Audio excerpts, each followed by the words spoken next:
We're so glad you're taking time out of your beautiful Sunday afternoon to be here with us. I read a lot of history books, particularly some written by constitutional scholars, and as I think back on the founding of this country and what I've read, the word experiment comes up a lot.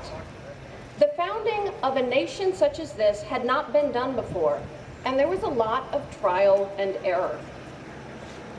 When you read some of Alan Taylor's detailed studies of American history, you realize that the founders of this nation, some of whose words we will hear today, viewed this nation as an evolving work in progress. The foundational documents were not meant to be carved in stone. They were meant as guides to be altered and adapted as the needs of the nation changed. A 106-year-old organization founded on the belief that all adult citizens of a nation should have a voice in the running of that nation. The League functions on the basis of detailed policy studies, and it is these studies that inform our policy work and our lobbying. We follow the facts, and that is what makes the League of Women Voters political without being partisan.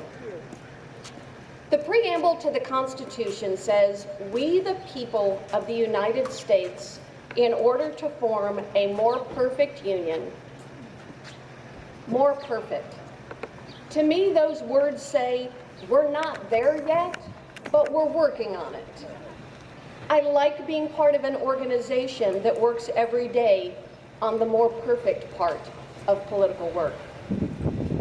Jackie Asse and the team of volunteers she has formed have worked tirelessly to pull together a list of speeches and an amazing list of speakers to give us all a little insight into the documents that have informed and influenced the policies of this nation. I read when I moved to Port Townsend was The Sea is My Country by Joshua Reed, a history of the colonization of the Olympic Peninsula centering the story of the Makah people.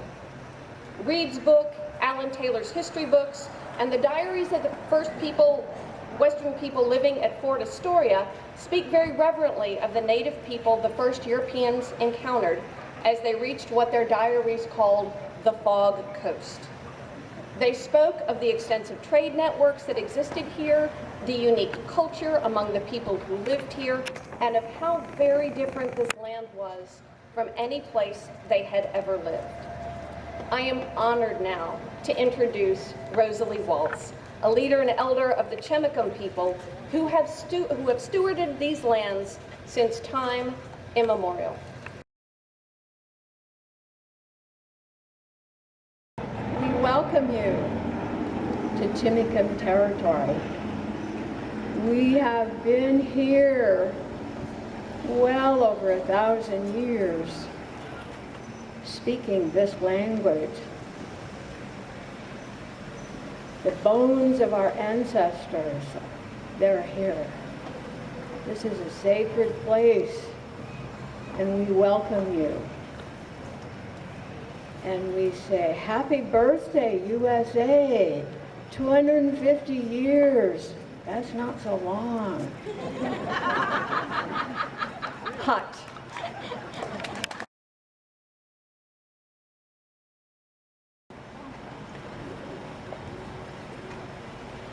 Thank you for that wonderful reminder that we are very much a work in progress.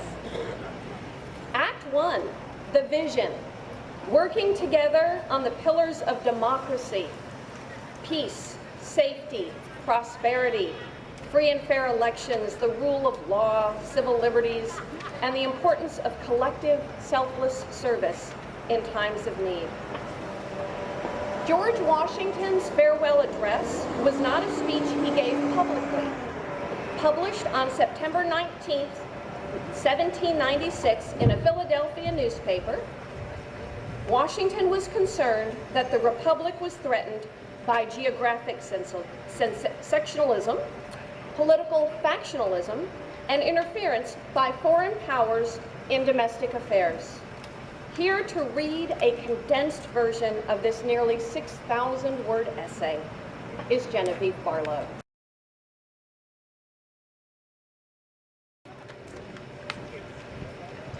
The unity of government, which constitutes you, as one people is also now dear to you, for it is a main pillar of real independence. The support of tranquility at home and peace abroad, of safety and prosperity, of that very liberty which you so highly prize. But as it is easy to foresee that from different causes and from different quarters, much pains will be taken, many artifices employed to weaken in your minds the conviction of internal and external enemies will be constantly and actively, often covertly and insidiously directed. You should properly estimate the immense value of your national union, watching for its preservation with jealous anxiety and indignantly frowning upon the first dawning of every attempt to alienate any portion of our country from the rest, or to enfeeble the sacred ties which now link together the various parts. Citizens by birth or choice of a common country, the name of American, which belongs to you, in your national capacity, must always exalt the just pride of patriotism. You have in a common cause fought and triumphed together. The independence and liberty you possess are the work of joint councils and joint efforts, of common dangers, sufferings, and successes. While then every part of our country feels an immediate and particular interest in union, all the parts combined cannot fail to find in the united mass greater strength, greater resource, proportionally greater security from external dangers, and less frequent interruption of their peace by foreign nations. They must derive from the Union an exemption for the broils and wars between themselves, hence avoiding the necessity of an overgrown military. Any form of government are inauspicious to liberty and are which are to be regarded as particularly hostile to a republican liberty. This government, adopted upon full investigation and mature deliberation, completely free in its principles in the distribution of its powers, uniting security with energy, and containing within itself a provision for its own amendment, has a just claim to your confidence and to your support. Respect for its authority, compliance with its laws, acquiescence in its measures are duties enjoined by the fundamental maxims of true liberty. The basis of our political systems is the right of the people to make and to alter their constitutions of government. But the Constitution, which at any time exists till changed by an explicit and authentic act of the whole people, is sacredly obligatory upon all. The very idea that power and the right of the people to establish government presupposes the duty of every individual to obey the established government. All obstructions to the execution of the laws, under whatever plausible character, are destructive of this fundamental principle and are of fatal tendency. They serve to organize faction administration, to confine themselves within their respective constitutional spheres, avoiding the exercise of the powers of one department to encroach upon another. The spirit of encroachment tends to consolidate the powers of all the departments into one, and thus to create whatever form of government a real despotism. That love of power and proneness to abuse it is sufficient to satisfy the truth of this position. The necessity of reciprocal checks in the exercise of political power by dividing and distributing it into different depositories and constituting each the guardian of the public weal must be as necessary to institute them. If, in the opinion of the people, the distribution or modification of the constitutional powers may be in any particular wrong, let it be corrected by an amendment. 8 years after Allied and Soviet troops defeated the Nazi regime that had plunged Europe into totalitarian darkness, President Dwight D. Eisenhower delivered this speech to the American Society of Newspaper Editors on the different paths chosen by the US and the Soviets. The full version of this speech is really worth a read, as it lays out the importance of simplicity and honesty in world affairs. Here to read Dwight D. Eisenhower's words is Aaron Lamb.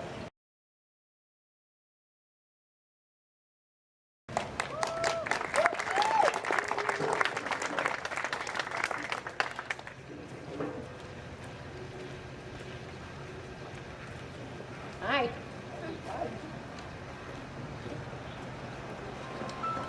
In the spring of 1953, the hope of free men remains stubborn and brave, but it is sternly disciplined by experience.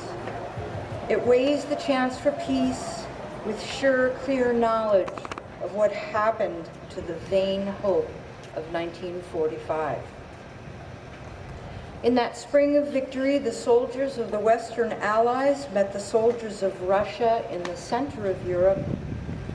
All these war-weary peoples shared this concrete, decent purpose: to guard vigilantly against the domination ever again of any part of the world by a single, unbridled, aggressive power. This common purpose lasted an instant and perished. The nations of the world divided to follow two distinct roads. The way chosen by the United States was plainly marked by a few clear precepts which govern its conduct in world affairs.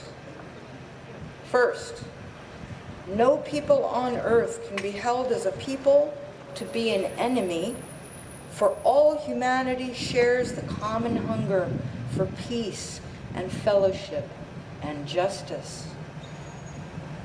Second, no nation's security and well-being can be lastingly achieved in isolation, but only in effective cooperation with fellow nations. Third, any nation's right to form a government and an economic system of its own choosing is inalienable. Fourth, any nation's attempt to dictate to other nations their form of governments is indefensible. And fifth, a nation's hope of lasting peace cannot be firmly based upon any race in armaments, but rather upon just relations and honest understandings with all other nations. This way was faithful to the spirit that inspired the United Nations: to prohibit strife, to relieve tensions, to banish fears. This way was to control and to reduce armaments. This way was to allow all nations to devote their energies and resources to the great and good tasks of healing the war's wounds, of clothing and feeding and housing the needy, of perfecting a just political life, of enjoying the fruits of their own free toil. Every gun that is made, every warship launched, every rocket fired signifies a theft from those who hunger and are not fed, those who are cold and are not clothed. This world in arms is not spending money alone. It is spending the sweat of its laborers, the genius of its scientists, the hopes of its children. Speaking further on that, this next speech might be the second most famous speech, one we've heard excerpts from all of our lives. President John F. Kennedy's inaugural address, delivered on January 20th, 1961, speaks of hope. Here to share a condensed version of his words is Ben Thomas. We observe today not a victory of party, but a celebration of freedom, symbolizing an end as well as a beginning, signifying renewal as well as change. For I have sworn before you and Almighty God the same solemn oath our forebears prescribed nearly a century and 3/4 ago. The world is very different now. For man holds in his mortal hands the power to abolish all forms of human poverty and all forms of human life. And yet the same revolutionary beliefs for which our forebears fought are still at issue around the globe. The belief that the rights of man come not from the generosity of the state, but from the hand of God. We dare not forget today that we are the heirs of that first revolution. Let the world go forth in this time and place to friend and foe alike, that the torch has been passed to a new generation of Americans, born in this century, tempered by war, disciplined by a hard and bitter peace, proud of our ancient heritage, and unwilling to witness or permit the slow undoing of those human rights to which this nation has always been committed, and to which we are committed today, at home and around the world. Let every nation know, whether it wishes us well or ill, that we shall pay any price, bear any burden, meet any hardship, support any friend, oppose any foe, to assure the survival and success of liberty. This much we pledge and more. So let us begin anew, remembering on both sides that civility is not a sign of weakness, and sincerity is always subject to proof. Let us never negotiate out of fear, but let us never fear to negotiate. Let both sides explore what problems unite us instead of belaboring those problems which divide us. Let both sides, for the first time, formulate serious and precise proposals for the inspection and control of arms. Since this country was founded, each generation of Americans have been summoned to give testimony to its national loyalty. The graves of young Americans who answered the call to service surround the globe. Now the trumpet summons us again, not as a call to bear arms, though arms we need, not as a call to battle, though embattled we are, but a call to bear the burden of a long twilight struggle, year in and year out, rejoicing in hope, patient in tribulation, a struggle against the common enemies of man, tyranny, poverty, disease, and war itself. In the long history of the world, only a few generations have been granted the role of defending freedom in its hour of maximum danger. I do not shrink from this responsibility. I welcome it. I do not believe that any of us would exchange places with any other people or any other generation. The energy, the faith, the devotion which we bring to this endeavor will light our country and all who serve it. And the glow from that fire can truly light my fellow citizens of the world. Ask not what America will do for you, but what together we can do for the freedom of man. Despite being denied citizenship and voting rights until the 1920s, despite the terrible conditions the U.S. government deliberately created on reservations, despite broken treaties, more than 44,000 Native Americans served in the military in World War II. More than 500 of these men served as code talkers, using their native language to transmit communications on the battlefield. The largest and most well-known efforts centered on speakers of the Navajo language. Navajo language has a complex grammar and was not written down when the U.S. entered World War II. Navajo language was used to create a code so unbreakable that even native Navajo speakers who had not been trained in the code work would have no idea what the Code Talkers' messages meant.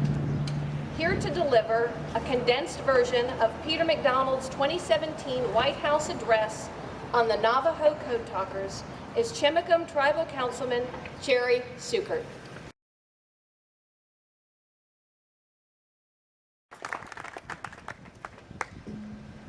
My name is Peter MacDonald. I'm the president of the 13 surviving Navajo Code Talkers. I'm 90 years old. I went in when I was 15 years old in early 1944. I was with the 1st Marine Brigade in Guam and then went on to North China with 6th Marine Division.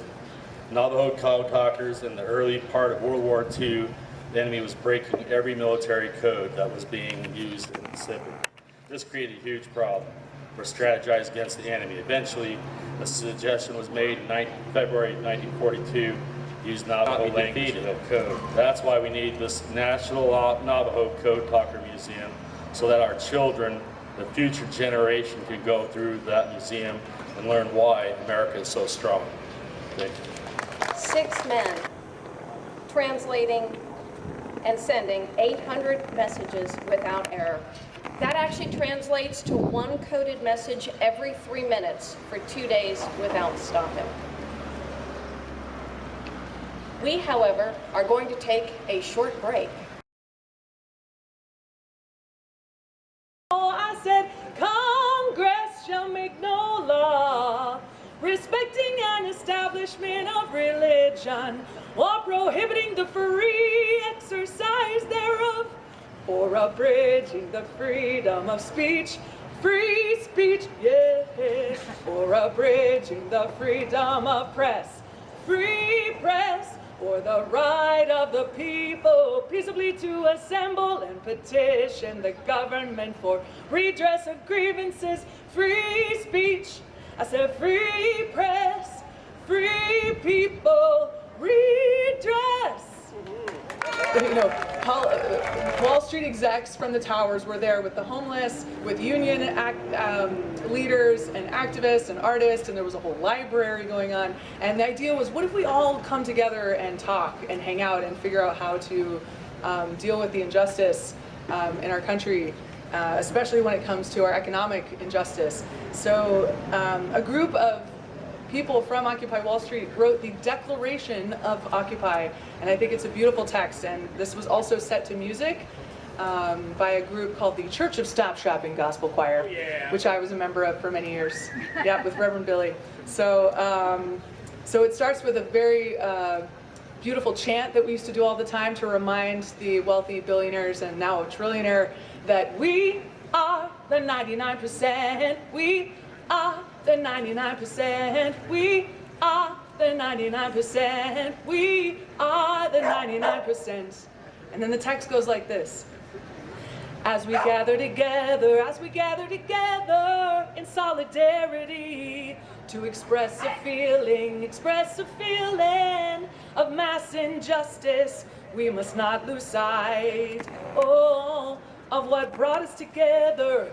We write so that all people who feel wronged by the corporate forces of the world can know that we are your allies as one, people united. Oh, 'cause we are the 99%. We are the 99%. Come on. We are the 99%. Act 2 centers around struggle. President Abraham Lincoln's Gettysburg Address may be the speech most familiar to us. In their rush to break away from English rule, the founders of this nation decided to preserve the horrific institution of slavery. The moral rot, which the founders recognized and wrote about in their time, led to war, which led to the destructive battle at Gettysburg. Here to read the November 19th, 1863 Gettysburg Address is Michelle Hensel.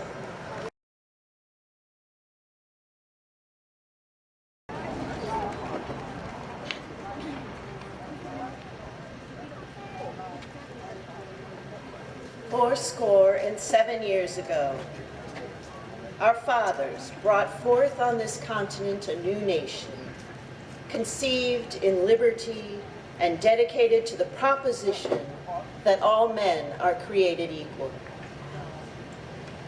Now we are engaged in a great civil war, testing whether that nation or any nation so conceived and so dedicated can long endure. We are met on a great battlefield of that war.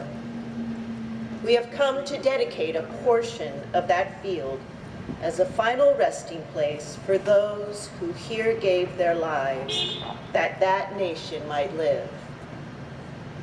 It is altogether proper and fitting that we should do this. But in a larger sense, we cannot dedicate, we cannot consecrate, we cannot hallow this ground. The brave men, living and dead, who struggled here have consecrated, far above our poor power to add or detract. The world will little note nor long remember what we say here, but it can never forget what they did here. It is for us, the living, rather, to be dedicated here to the unfinished work which they who fought here have thus far so nobly advanced. It is rather for us to be here dedicated to the great task remaining before us, that from these honored dead, we take increased devotion to that cause for which they gave the last full measure of devotion. That we here highly resolve that these dead shall not have died in vain. That this nation shall have a new birth of freedom. And that government of the people, by the people, for the people, shall not perish from the earth. Hinmatu Yalatket, popularly known as Chief Joseph, was the leader of the Wallam Watkin Band of the Nez Perce. After settlers backed by the U.S. Army forced him and his people from their homelands, Joseph's band and an allied band of the Palouse tribe were fleeing the United States in an attempt to reach political asylum alongside the Lakota people who had sought refuge in Canada. Rather than let them free to safety, the U.S. Army pursued them for more than 1,170 miles. Chemicum Tribal Council member Jerry Sukert returns to read his words.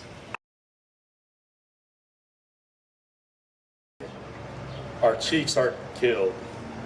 Looking Glass is dead. Two Hall, his suit is dead.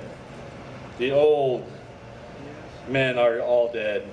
It is the young men now who say yes or no.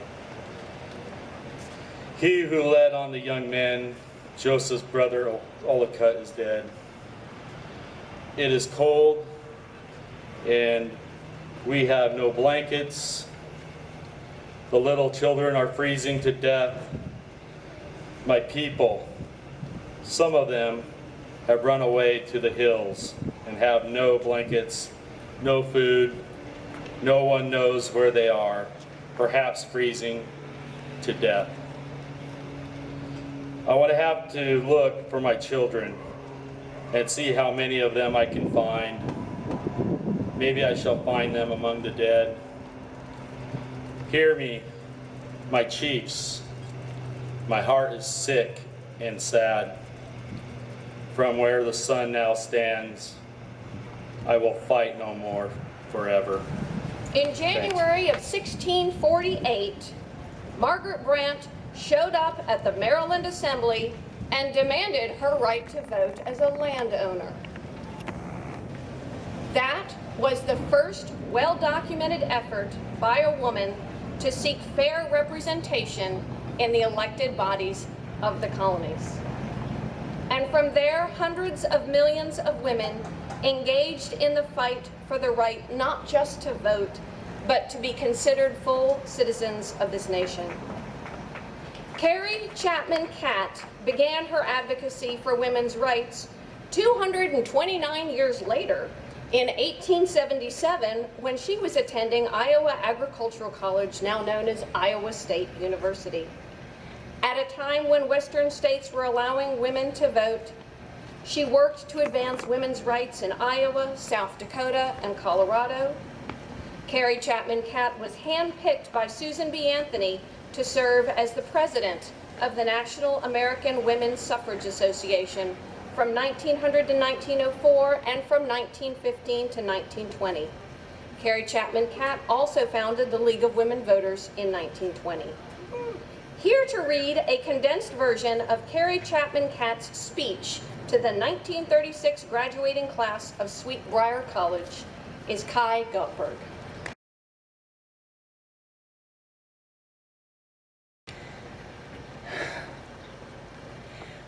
My message comes from millions of women, now mostly past and gone. They lived in a single century.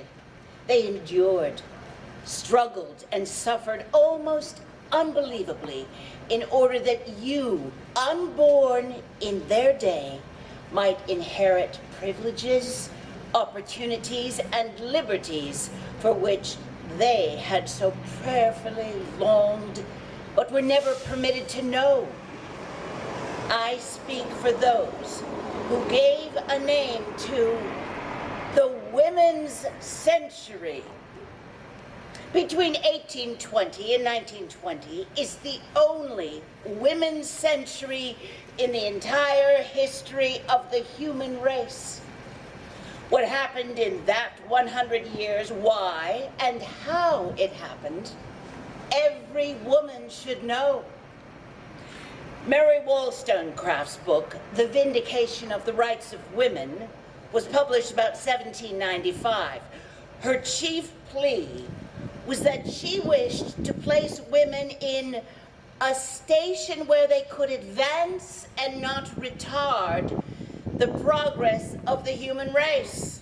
And these ideas became the basis of all action as the movement developed. Horace Walpole called the young author a hyena in petticoats. This epithet crossed the Atlantic and was applied to many women to close an argument that girls be permitted to learn the alphabet. The status of women was practically uniform the world around at the beginning of the 19th century. Religions controlled the marriage ceremonies. In England and America, the bride promised obedience to her husband, and that oath was enforced by law. Should she disagree with him or in any way offend him, he could legally punish her. He could whip her.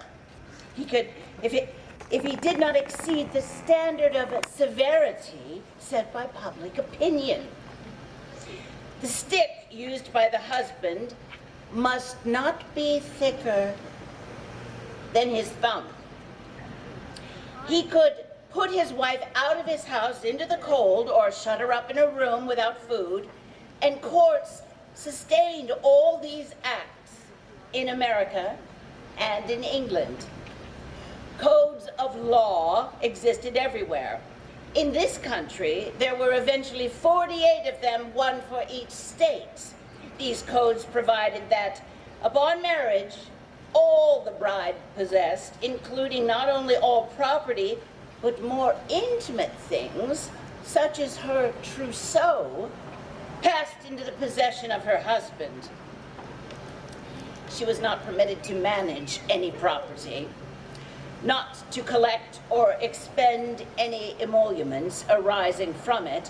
While she lived, she had no control over it, and at her death, she could not will it to others.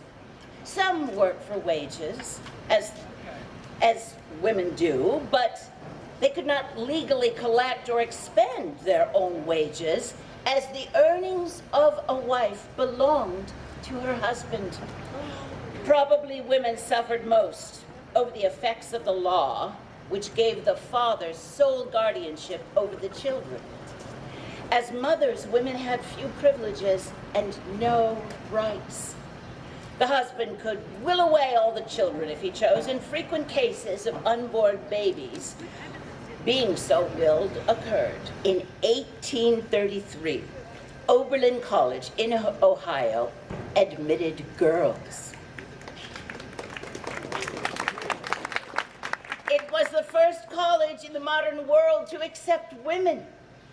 In 1848, the convention was called and held at Seneca Falls, New York, where a declaration of principles was presented endorsing women's rights to property and wages, education, more employments, and the vote.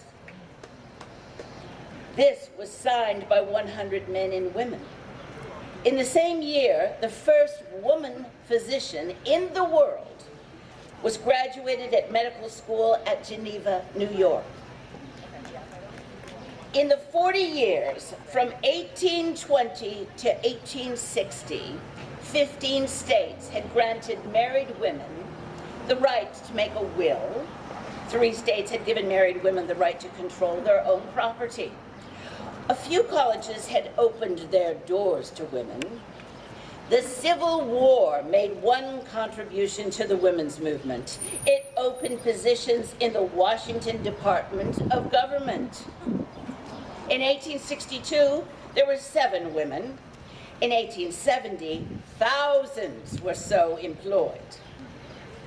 In 1869, Wyoming granted full suffrage to women on equal terms with men, and there women voted for the first time in the modern world.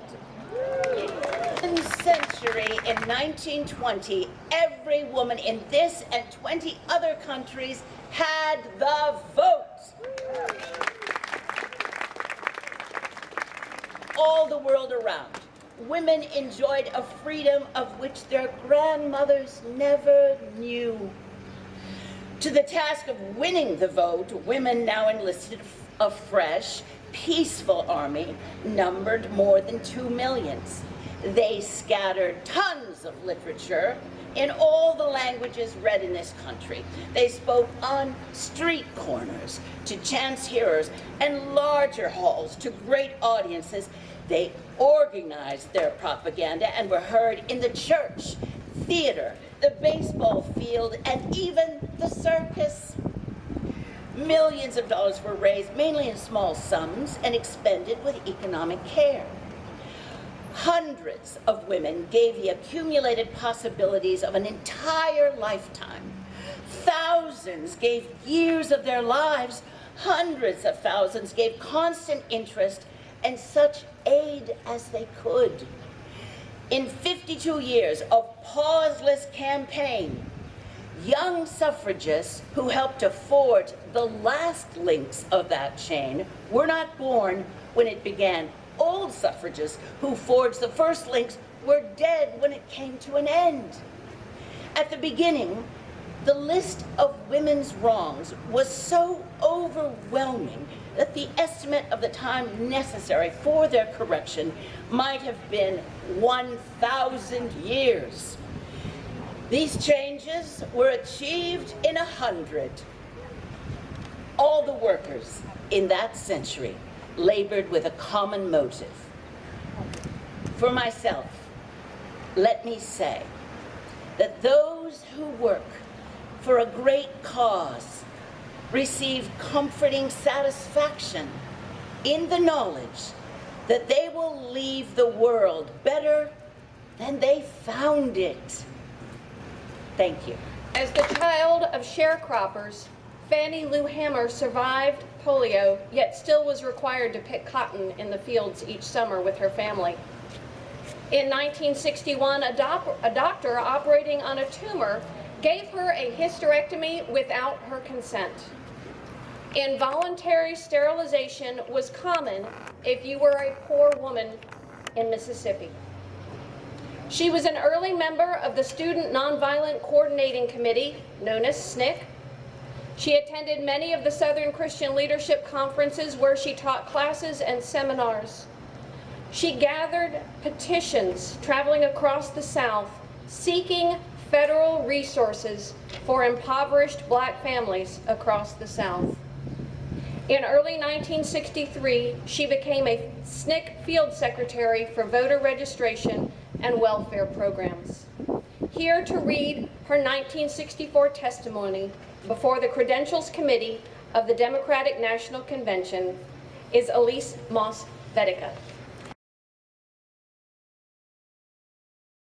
My name is Fannie Lou Hamer, and I live at 626 East Lafayette Street, Louisville, Mississippi, Sunflower County, the home of Senator James O. Eastman and Senator Stennis. It was the 31st of August in 1962. 18 of us traveled 26 miles to the county courthouse in Indianola to try to register to become first-class citizens. We was met in Indianola by policemen, highway patrolmen, and they only allowed 2 in to take the literacy test at the time. After we had taken this test and started back to Louisville, we were held up by the city police and the state highway patrolmen and carried back to Indianola, where the bus driver was charged that day with driving a bus the wrong color. After we paid the fine among us, we continued on to Louisville, and Reverend Jeff Sonny carried me 4 miles into the rural area where I had worked as a timekeeper and sharecropper for 18 years. I was met there by my children, who told me the plantation owner was very angry because I had gone down and tried to register to vote. After they told me, my husband came and said the plantation owner was raising Cain because I had tried to register to vote. And before he quit talking, the plantation owner came and said, "Fannie Lou, do you know, did Pap tell you what I said?" And I said, "Yes, sir." He said, "Well, I mean that." Said, "If you don't go down and withdraw your registration, you have to leave. Then if you go down and withdraw, you still might have to go, because we're not ready for that in Mississippi." And I addressed him and I told him, "I didn't try to register for you. I tried to register for myself." I had to leave that same night. On the 10th of September 1962, 16 bullets was fired into the home of Mr. and Mrs. Robert Tucker, aimed for me. That same night, 2 girls were shot in Louisville, Mississippi. Also, Mr. Joe McDonald's house was shot in. And June the 9th, 1963, I had attended a voter registration workshop, was returning back to Mississippi. 10 of us was traveling by the Continental Trailways bus. When we got to Winona, Mississippi, which is Montgomery County, 4 of the people got off the bus to use the washroom, and 2 of the people to use the restaurant. 2 of the people wanted to use the washroom. The 4 people that had gone in to use the restaurant was ordered out. During this time, I was on the bus. But when I looked through the window and saw they had rushed out, I got off the bus to see what was happening. And one of the ladies said it was a state highway patrolman and a chief of police that ordered us out. I got back on the bus and I told one of the persons had used the washroom, got back on the bus too. As soon as I was seated on the bus, I saw when they began to get the 5 people in the highway patrolman's police car. I stepped off the bus to see what was happening. And somebody screamed from the car that the 5 workers was in and said, "Get that one too. Get that one there." And when I went to get in the car, when the man told me I was under arrest, he kicked me. I was carried to the county jail and put in the booking room. They left some of the people in the booking room and began to place us in cells. I was placed in a cell with a young woman, Miss Ivester Simpson. After I was placed in the cell, I began to hear sounds of licks and screams. I could hear the sound of licks and horrible screams. I could hear the sound, and I could hear somebody say, "Can you say yes, sir, nigga? Can you say yes, sir?" And they would say other horrible names. And she said, "Yes, I can say yes, sir. So what's say it?" And she said, "I don't know you well enough." They beat her. I don't know how long they beat her. And after a while, she began to pray and ask God to have mercy on those people. And it wasn't too long before 3 white men came to my cell. One of these men was a state highway patrolman. And he asked me where I was from. And I said, "Louisville." He said, "We're gonna check on this." And they left my cell, and it was not too long before they came back. And he said, "Yeah, you're from Louisville, all right." And he used a curse word and said, "We're gonna make you wish you were dead." I was carried out of that cell into another cell where they had 2 Negro prisoners. That state highway patrolman ordered the first Negro prisoner to take the blackjack. The first Negro prisoner ordered me, by orders from the state highway patrolman, for me to lay down on a bunk bed on my face. We want to register to vote to become first-class citizens. And if the Mississippi Freedom Democratic Party is not seated now, I question America. Is America the land of the free and the home of the brave, where we have to sleep, where our phones are kept off the hook because our lives be threatened daily, because we want to live as decent human beings in America? Is this America? Thank you. Fast forward 30 years. Raul Izaguirre was born to Mexican-American parents in 1939 in the Rio Grande Valley of South Texas. He said that some of his first memories of social injustice involved what his grandmother called the race wars in Texas. In 1974, he became the president of the National Council of La Raza, and under his leadership, the organization, now called Unidos US, grew from a regional advocacy group with 17 affiliates into a national organization that serves 41 states, Puerto Rico, and the District of Columbia.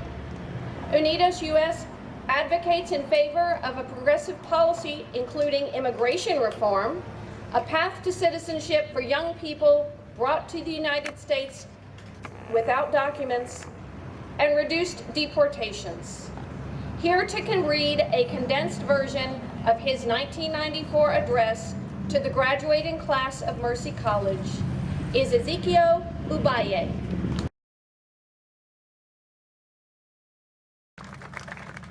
Buenas tardes, good afternoon.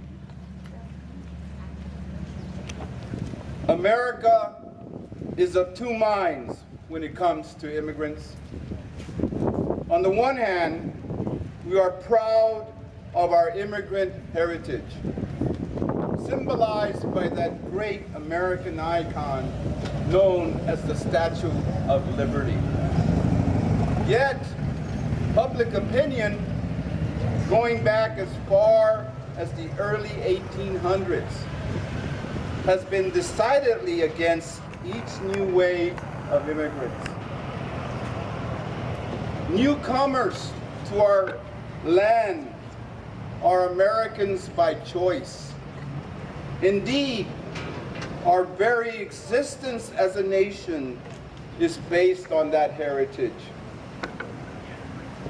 Yet, we are witnessing a wave of immigrant bashing that mimics the most shameful episodes in our history.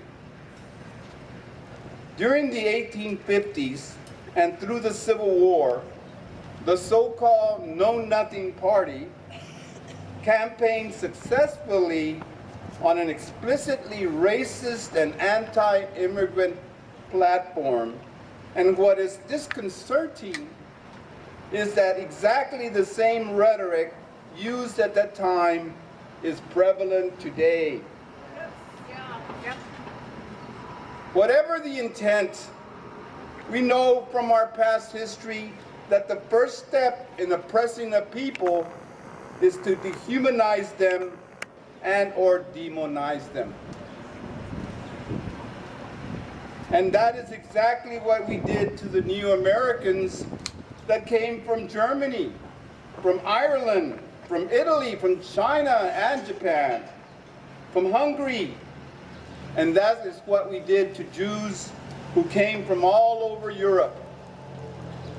Anti-immigration legislation specifically aimed at these groups has either passed or nearly passed in our history.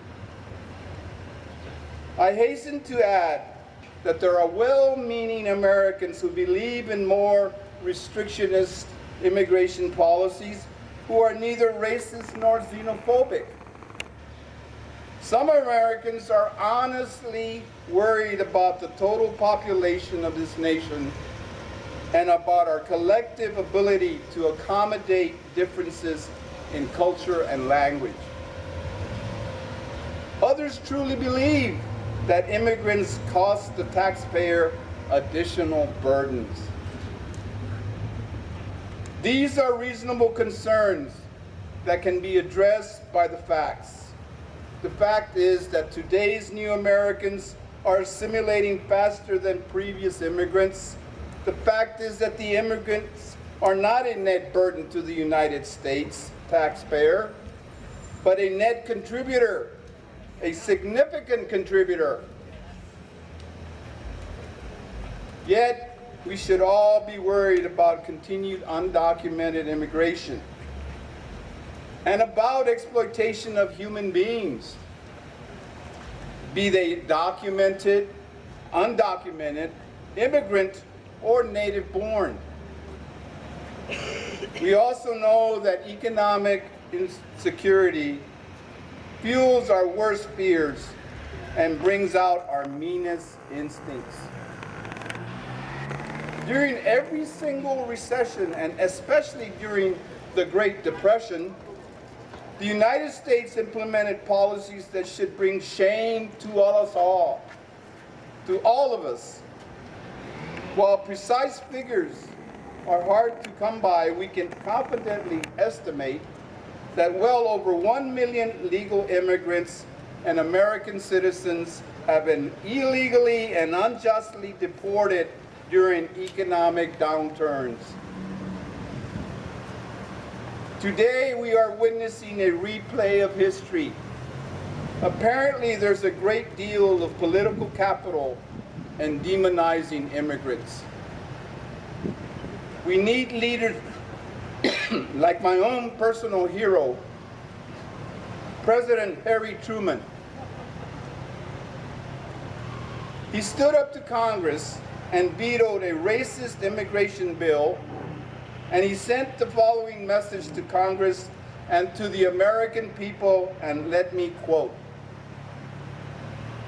The idea behind this policy, referring to the quota system, was to put it boldly, that Americans with English or Irish names were better people and better citizens than Americans with Italian or Greek or Polish names.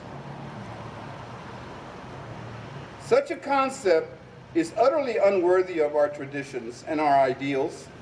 It violates the great political doctrine of the Declaration of Independence, that all men are created equal. It is incredible to me that in this year of 1952, we should again be enacting into law such a slur on the patriotism, the capacity, and the decency of a large part of our citizenry, unquote. Well, now we're here in 1994, and today we are not only slurring the decency of people, but we are questioning their very humanity. I would like to lead you in a song that I just did in my church yesterday, and it was in tribute to the choir director there who had passed away, but it's very relevant today and in our future. So, if you will indulge me, we'll just all stand up for a minute.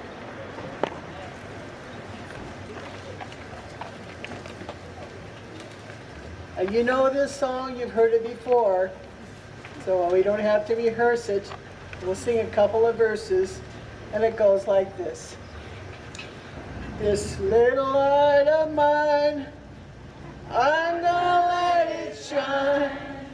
This little light of mine, I'm gonna let it shine. This little light of mine, I'm gonna let it shine. Let it shine, let it shine, let it shine. All around the world, I'm gonna let it shine. All around the world, I'm gonna let it shine. All around the world, I'm gonna let it shine. Let it shine, let it shine, let it shine. Thank you.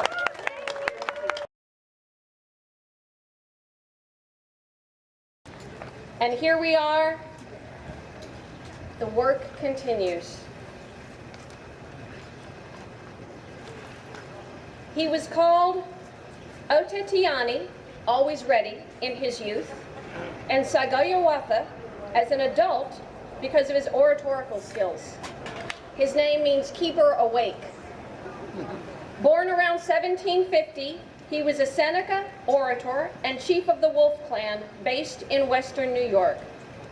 On behalf of his nation, he negotiated with the new United States after the American Revolutionary War, when the Seneca, as British allies, were forced to cede much land following the defeat of the British.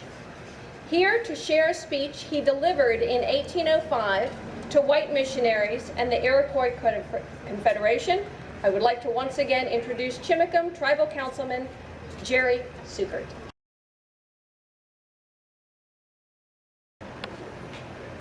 Friend and brother, it was the will of the Great Spirit that we should meet together this day.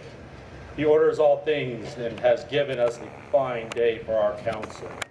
He has taken his garment from before the sun and caused it to shine with brightness upon us. Our eyes are open that we see clearly, our ears are unstopped, that we have been able to hear distinctly the words you have spoken. For all these favors we thank this great Spirit in Him only. Brother, this council fire was kindled by you. It was at your request that we came together at this time. We have listened with attention to what you have said. You requested us to speak our minds freely. This gives us great joy, for we now consider that we stand upright before you and can speak that we think. All have heard your voice, and all speak to you now as one man. Our minds are agreed. Brother, you say you want to answer to your talk before you leave this place. It is right you should have one, as you are a great distance from home, and we do not wish to detain you. But we first look back a little and tell you what our fathers have told us and what we have heard from the white people. Brother, listen what we say. There was time when our forefathers owned this great island. Their seats extended from the rising to the setting of the sun.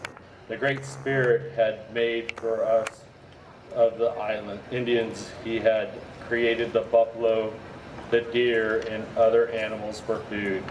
He'd made the bear and the deer. Their skins served us for clothing. He had scattered them over the country and had taught us how to take them. He had caused the earth to produce corn for bread. All this he had done for his red children, because he loved them, and our minds became uneasy. Wars took place. Indians were hired to fight against Indians, and many of our people were destroyed. Also brought strong liquors among us. It was strong and powerful, and has slain thousands. Brother, our seats were once large, and yours very small. You have now become a great people, and we have scarcely a place left to spread our blankets. You have got our country, but you are not satisfied. You want to force your religion upon us. Brother, continue to listen. You say that you are sent to instruct us how to worship the Great Spirit, agreeable to His mind. And if we do not take hold of the religion which the white people teach, we shall be unhappy hereafter. You say that you are right and we are lost. How do you know this to be true? We understand your religion is written in a book. If it was intended for us as well, for you, and why not has not the Great Spirit given it to us, and not only to us? But why did He not give to our forefathers knowledge of that book with a means of understanding it rightly? Brother, the Great Spirit has made us all, but He has made a great difference between His white and red children. He has given us a different complexion and different customs. To you He has given the arts. To these He had not opened our eyes. We know these things to be true, since He has made so great difference between us in other things. Why may we not conclude that He has given us a different religion, according to our understanding? The Great Spirit does right. He knows what is best for His children. We are satisfied. Brother, we do not wish to destroy your religion or to take it from you. We only want to enjoy our own. Brother, you say you have not come to get our land or our money, but to enlighten our minds. I will now tell you that I have been at your meetings and saw you collecting money from the meeting. I cannot tell what this money was intended for, but suppose it was for your minister. And if we should conform to your way of thinking, perhaps you may want some from us. Brother, we are told that you have been preaching to the white people in this place. These people are our neighbors. We are acquainted with them. We'll wait a little while and see what effect your preaching has upon them. If we find it does them good and makes them honest and less disposed to cheat Indians, we will then consider again what you have said. Brother, you have now heard our answer to your talk, and this is what we have to say at present. As we are going to part, we will come and take you by hand and hope the Great Spirit will protect you on your journey and return you safe to your friends.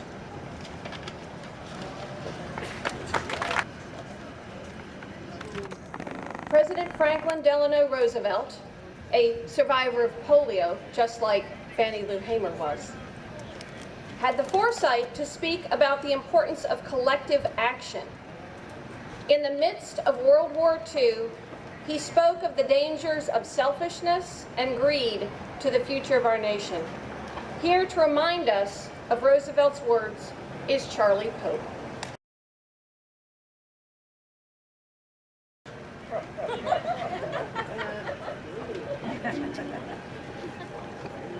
There's a spider.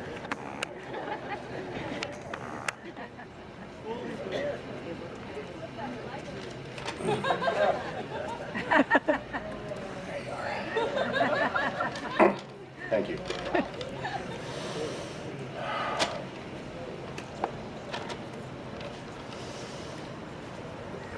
It is our duty now to begin to lay plans and determine the strategy for the winning of a lasting peace and the establishment of an American standard of living higher than any before known.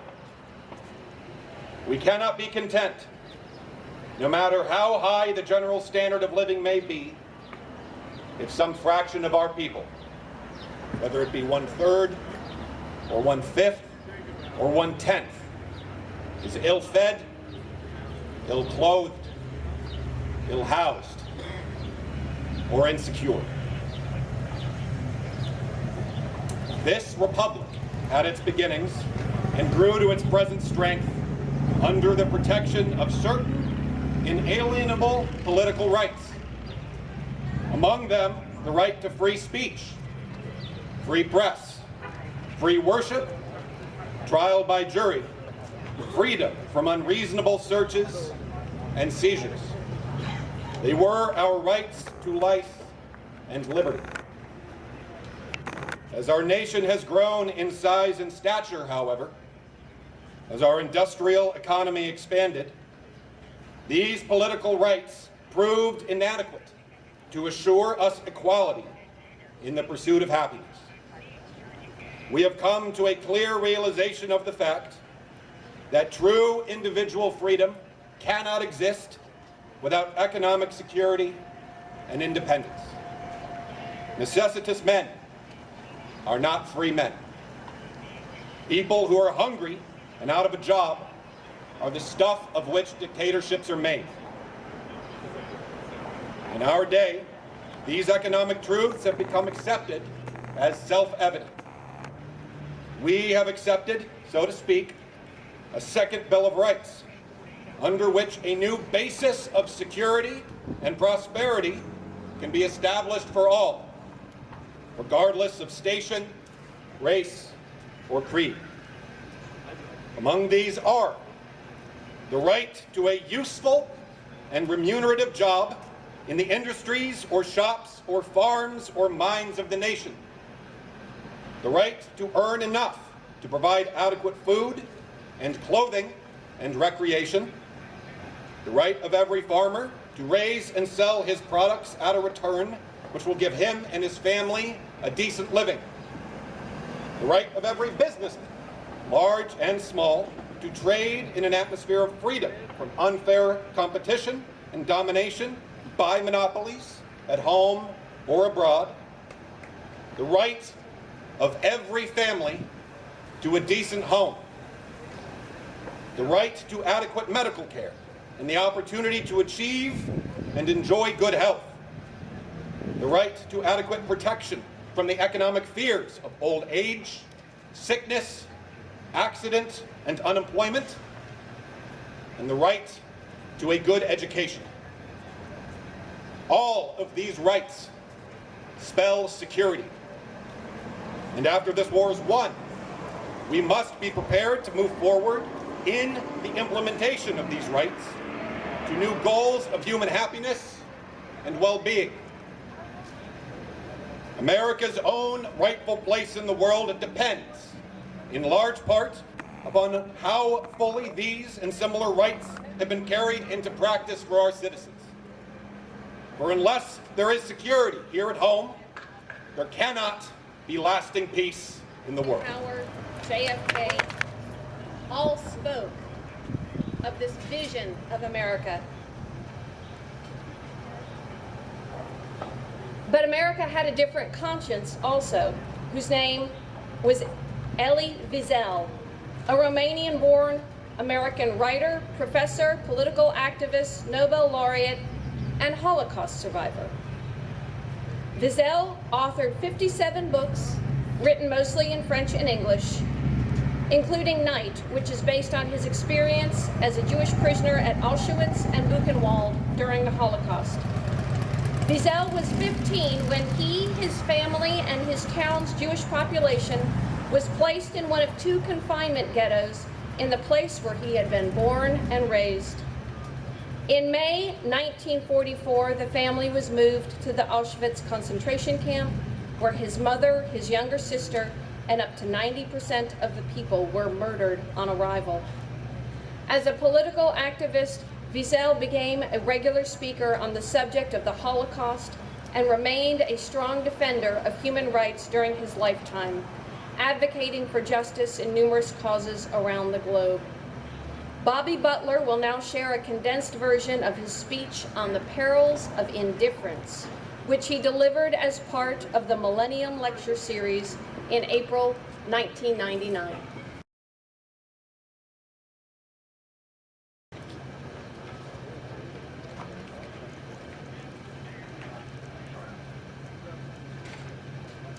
"54 years ago to the day, a young Jewish boy from a small town in the Carpathian Mountains woke up, not far from Goethe's beloved Weimar, in a place of eternal infamy called Buchenwald. He was finally free, but there was no joy in his heart. He thought there never would be again. Liberated a day earlier by American soldiers, he remembers their rage at what they saw.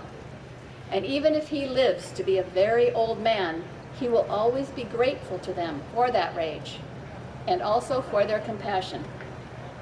Though he did not understand their language, their eyes told him what he needed to know, that they too would remember and bear witness.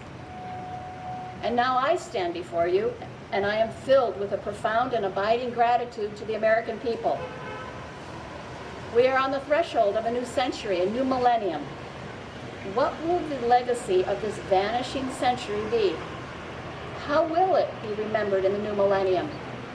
Surely it will be judged, and judged severely, in both moral and metaphysical terms. These failures have cast a dark shadow over humanity. 2 world wars, countless civil wars, the senseless chain of assassinations, bloodbaths in Cambodia and Algeria, India and Pakistan, Ireland and Rwanda, Eritrea and Ethiopia, Sarajevo and Kosovo, the inhumanity in the Gulag and the tragedy of Hiroshima, and on a different level, of course, Auschwitz and Treblinka. So much violence, so much indifference. What is indifference? A strange and unnatural state in which the lines blur between light and darkness, dusk and dawn, crime and punishment, cruelty and compassion, good and evil. What are its courses and inescapable consequences? Is it a philosophy? Is it necessary at times to practice it simply to keep one's sanity, live normally, enjoy a fine meal, and a glass of wine as the world around us experiences harrowing upheavals? It is so much easier to look away from victims. It is so much easier to avoid such rude interruptions to our work, our dreams, our hopes. It is, after all, awkward, troublesome to be involved in another person's pain and despair. Yet for the person who is indifferent, his or her neighbor are of no consequence, and therefore their lives are meaningless. Their hidden or even visible anguish is of no interest. Indifference reduces the other to an abstraction. Indifference elicits no response. Indifference is not a response. Indifference is not a beginning, it is an end. And therefore, indifference is always the friend of the enemy, for it benefits the aggressor, never his victim, whose pain is magnified when he or she feels forgotten. The political prisoner in his cell, the hungry children, the homeless refugees, not to respond to their plight, not to relieve their solitude by offering them a spark of hope, is to exile them from human territory. And in denying their humanity, we betray our own.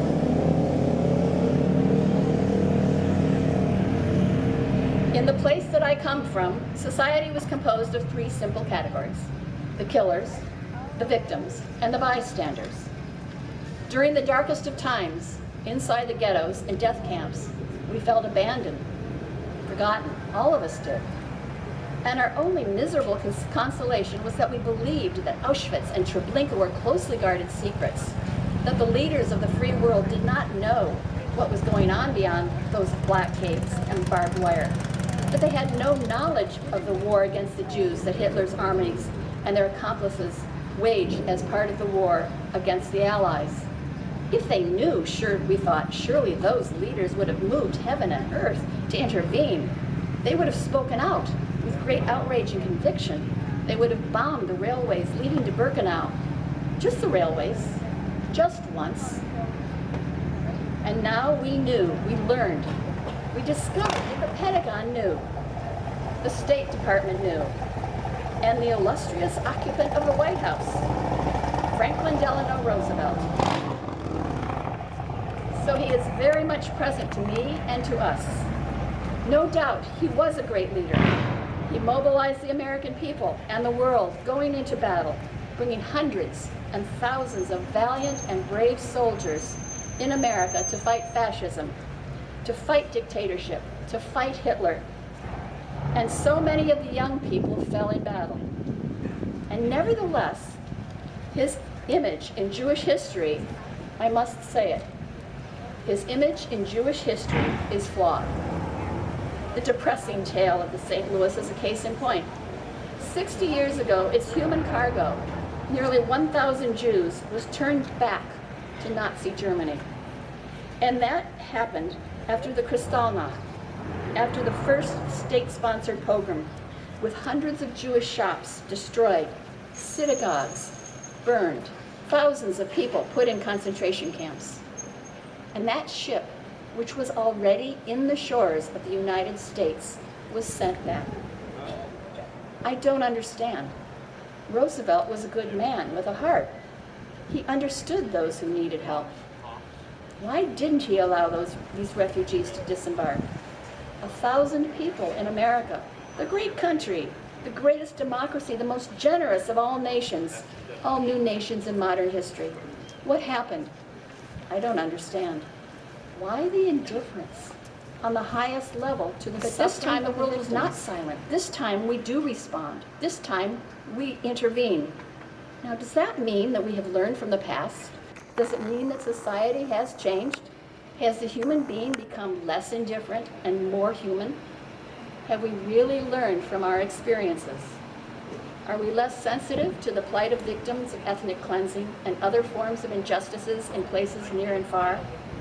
Is today's justified intervention in Kosovo, led by you, Mr. President, a lasting warning that never again will be the deportation, the terrorization of children and their parents be allowed anywhere in the world? Will it discourage other dictators and other lands to do the same? always the most tragic, inevitably. When adults wage war, children perish. We see their faces, their eyes. Do we hear their pleas? Do we feel their pain, their agony? Every minute, one of them dies of disease, violence, famine. Some of them, so many of them, could be saved. And so, once again, I think of the young Jewish boy from the Carpathian Mountains. He has accompanied the old man I have become throughout these years of quest and struggle. And together, we walk towards the new millennium, carried by profound fear and extraordinary hope. Wiesel wasn't the only person speaking out against indifference, cynicism. A friend of mine worked as a staffer for Senator John McCain when she was straight out of college, and she often spoke of his very strong opinions on serving one's country, one's state, and one's community. McCain graduated from the U.S. Naval Academy in 1958. He became a naval aviator and flew ground attack aircraft. He was shot down over Hanoi in October 1967. He was seriously injured and was captured by the North Vietnamese. He remained a prisoner of war until 1973. Senator John McCain served 35 years in Congress, both in the House and in the Senate, and was an outspoken proponent of putting aside individual desires for the collective good of society. Here to deliver a condensed version of his January 2000 remarks on citizenship is David Goldsmith.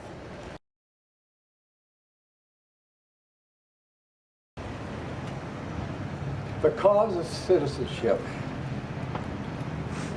I am optimistic about America, about America's future. I believe that America remains an unfinished nation. Our civilization's progress is accelerated by the information and technology revolution that ranks next to the Industrial Revolution as a great pivot point in history. It's transforming the way that we work and the way we create value, the way that we govern ourselves. It's transforming our very lives. I spoke many times of the preservation. Do it this way. I spoke many times of the perverse and growing cynicism in America, especially amongst our young ones. Too many Americans no longer see themselves as part of a cause greater than themselves. We are fast becoming a nation of alienated individuals, unwilling to put the unifying values of patriotism ahead of our narrow self-interests. I have never lived a day that I haven't been thankful for the privilege. For nothing in life is more liberating or offers greater peace of mind than joining in a cause that is larger than yourself. Something that encompasses you, but not is defined by your existence only. A cause that need not be life-threatening, like crossing to Antarctica. It need not be served by war. It need not be the stuff of worldwide acclaim.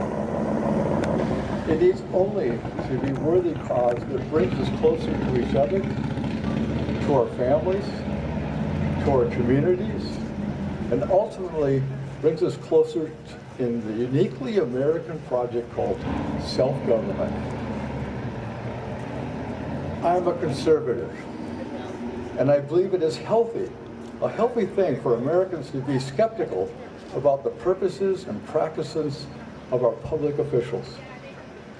But healthy skepticism is scorned by corrosive cynicism. This is a time in our history, there was a time in our history when we would have immediately recognized what was lacking. We could put it in one word: citizenship. Citizenship means the quality of individuals' response to membership in its community. But it means greatly, meaning has been greatly misunderstood.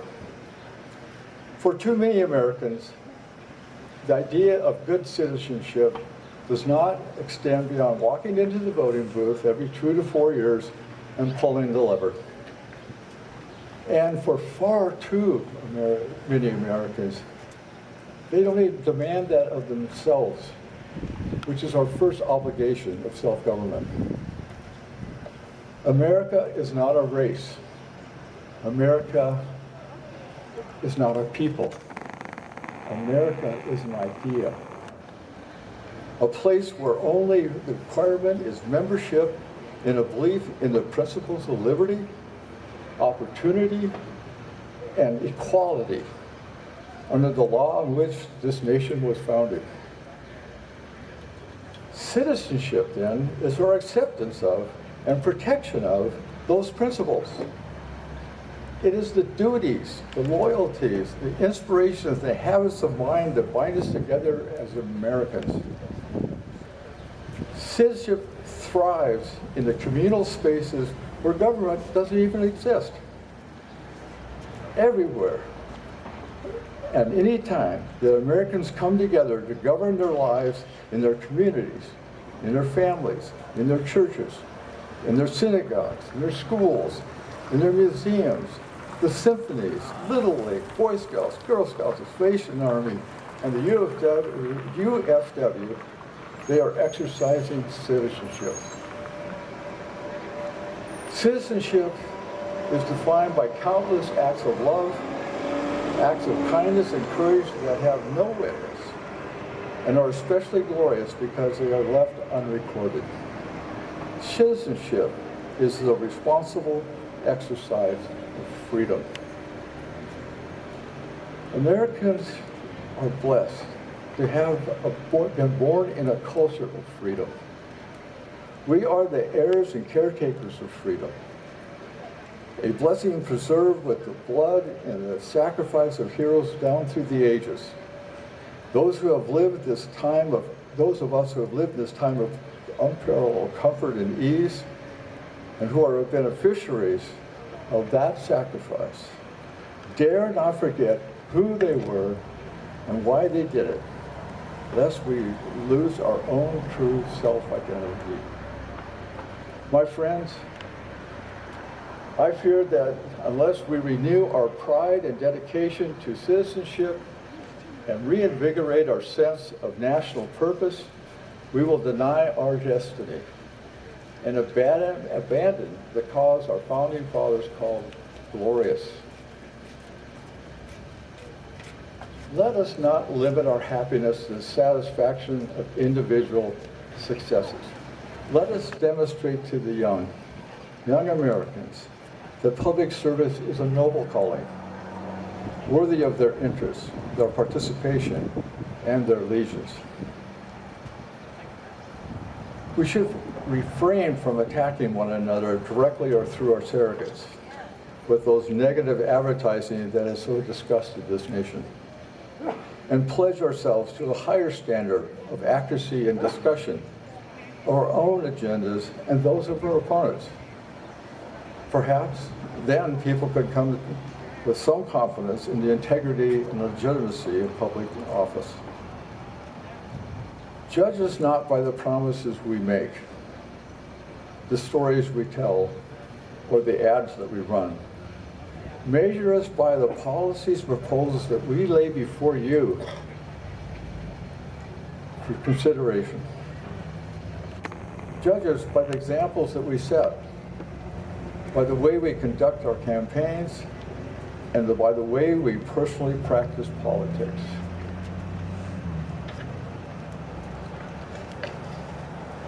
Judge us by how faithfully we observe the public and standards of public decency that we would expect from ourselves as well from others. Judge us by the respect for democratic processes and for the democratic institutions, and for you, the people who we intend to serve. In sum, judge us as we would judge any American, by whether they are good citizens. My friends, we are at a choice. We can continue to watch as we grow ever more alienated in the practice and institutions of democracy. We can continue to tolerate a government that has become little more than a spectacle of self-ambition, a government auction to the highest bidder.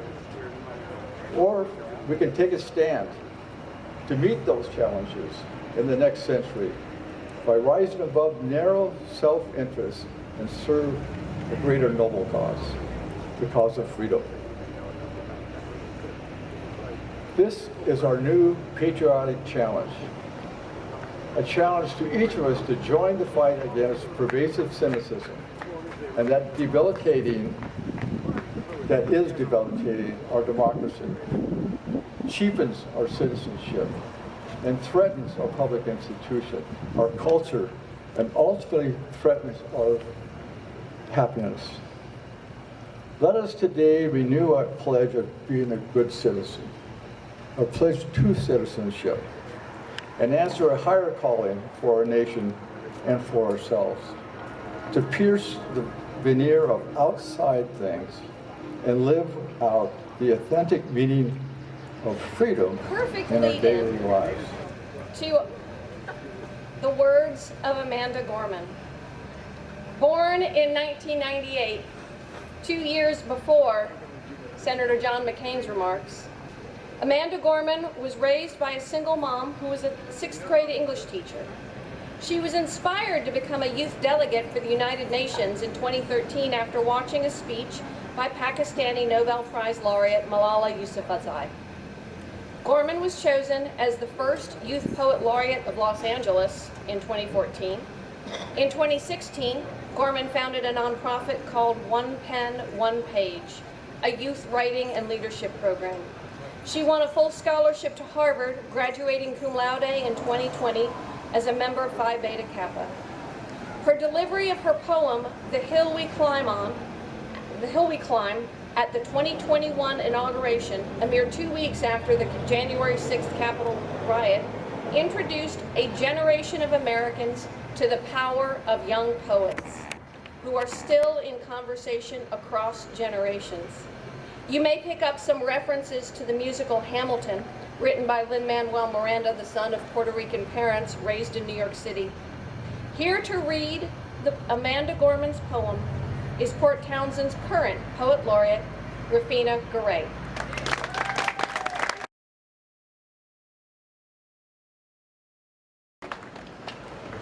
Thank you. Thank you for being here, for speaking to so many points of witness. My name is Rafina Garay. The hill we climb. When day comes, we ask ourselves, where can we find light in this never-ending shade? The loss we carry, a sea we must wade. We brave the belly of the beast. We've learned that quiet isn't always peace. And the norms and notions of what just isn't always just is. And yet the dawn is ours before we knew it. Somehow we do it. Somehow we've weathered and witnessed a nation that isn't broken, but simply unfinished. We, the successors of a country and a time where a skinny black girl descended from slaves and raised by a single mother can dream of becoming president, only to find herself reciting for one. And yes, we are far from polished, far from pristine, but that doesn't mean we are striving to form a union that is perfect.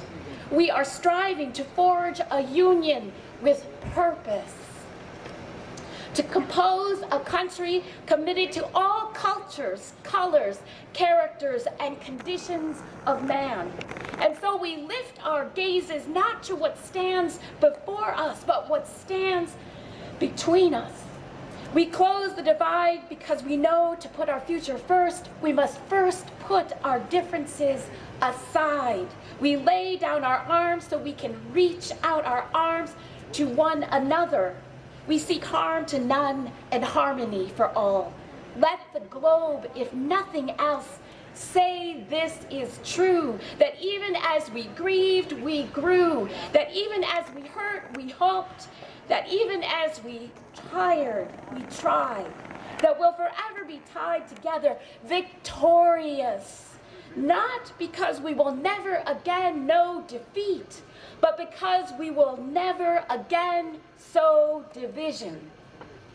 Scripture tells us to envision that everyone shall sit under their own vine and fig tree, and no one shall make them afraid. If we're to live up to our own time, then victory won't lighten the blade, but in all the breaches we've made, that is the promise to glade. The hill we climb, if only we dare it, because being American is more than a pride we inherit. It's the past we step into and how we repair it. We've seen a force that would shatter our nation rather than share it, would destroy our country if it meant delaying democracy. And this effort very nearly succeeded. But while democracy can periodically be delayed, it can never be permanently defeated. In this truth, in this faith, we trust. For while we have eyes on the future, history has its eyes on us. This is the era of just redemption. We feared at its inception. We did not feel prepared to be the heirs of such a terrifying hour. But within it, we found the power to author a new chapter, to offer hope and laughter to ourselves. So while once we asked, how could we possibly prevail over catastrophe? Now we assert, how could catastrophe possibly prevail over us? We will not march back to what was, but move to what shall be a country that is bruised but whole, benevolent but bold, fierce and free. We will not be turned around or interrupted by intimidation, because we know our inaction and inertia will be the inheritance of the next generation. Our blunders become their burdens. But one thing is certain. If we merge mercy with might and might with right, then love becomes our legacy and change our children's birthright. So let us leave behind a country better than one we were left with. Every breath from my bronze-pounded chest, we will raise this wounded world into a wondrous one. We will rise through the gold-limbed hills in the west. We will rise from the windswept northeast where our forefathers first realized revolution. We will rise from the lake-rimmed cities of the Midwestern states. We will rise from the sun-baked South. We will rebuild, reconcile, and recover in every known nook of our nation, in every corner called our country. Our people, diverse and beautiful, will emerge battered and beautiful. When day comes, we step out of the shade, aflame and unafraid.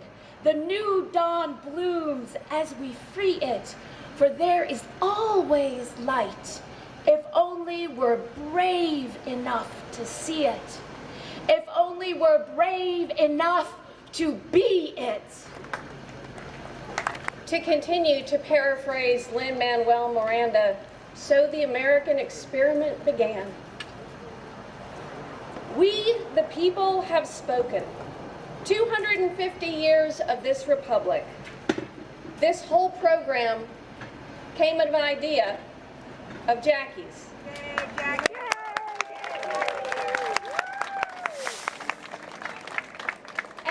of Women Voters of Jefferson County said, yes, let's do this. Let's put together a program featuring the words of those who have shaped this nation.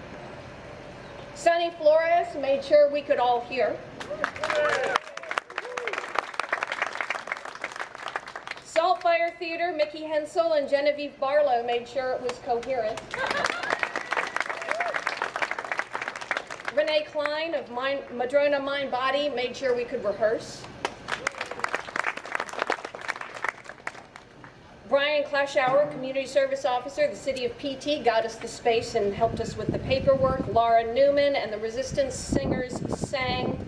If you've taken pictures, please email them to the League of Women Voters. You can get their information right there in the booth. We the people, in order to form a more perfect union. Thank you for coming out today.